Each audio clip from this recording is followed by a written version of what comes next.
সিরাজগঞ্জে যথাযোগ্য মর্যাদায় মহান মে দিবস উদযাপন উপলক্ষে বর্ণাঢ্য র্যালি ও শোভাযাত্রা অনুষ্ঠিত। সিরাজগঞ্জে মহান মে দিবস 2025-এ শ্রমিক মালিক এক হয়ে গর্ব এদেশ নতুন করে এই প্রতিপাদ্য বিষয়কে সামনে রেখে যথাযোগ্য মর্যাদায় মহান মে দিবস উদযাপন করা হয়েছে এবং শহরের প্রধান সড়কগুলো র্যালি ও শোভাযাত্রা নিয়ে প্রদক্ষিণ করা হয়।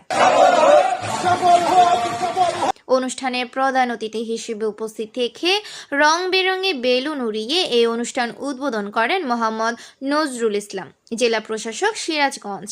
এই র্যালি ও শোভাযাত্রায় কলকারখানা ও প্রতিষ্ঠান পরিদর্শক অধিদপ্তর ও শ্রম কল্যাণ কেন্দ্র সিরাজগঞ্জ, জাতীয়তাবাদী শ্রমিক দল সিরাজগঞ্জ জেলা শাখা, সিরাজগঞ্জ জেলা মোটর শ্রমিক ইউনিয়ন, সিরাজগঞ্জ সদর উপজেলা হেয়ার কাটিং শ্রমিক ইউনিয়ন, সিরাজগঞ্জ সদর উপজেলা ফার্নিচার ও বার্নিশ মিস্ত্রি শ্রমিক ইউনিয়ন, সিরাজগঞ্জ সদর উপজেলা ইমারত ও সড়ক নির্মাণ শ্রমিক ইউনিয়ন, সিরাজগঞ্জ রেলওয়ে ইয়ার্ড কুলি মজুর শ্রমিক ইউনিয়ন, সিরাজগঞ্জ টুইস্টিং মিলস শ্রমিক ইউনিয়ন, বাংলাদেশ শ্রমিক কল্যাণ ফেডারেশন সিরাজগঞ্জ জেলা শাখা সহ বিভিন্ন শ্রমিক ইউনিটের নেতাকর্মীরা অংশগ্রহণ করেন।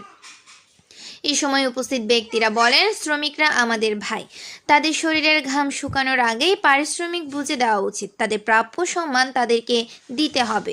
তারা আছে বলেই এদেশে বিভিন্ন শিল্প প্রতিষ্ঠান এখনও টিকে আছে। এছাড়াও শ্রমিকদের বিভিন্ন ন্যায্য আদায় নিয়ে বক্তারা কথা বলেন। মোহাম্মদ লিটন হোসেন, ডাক বাংলা টিভি, সিরাজগঞ্জ।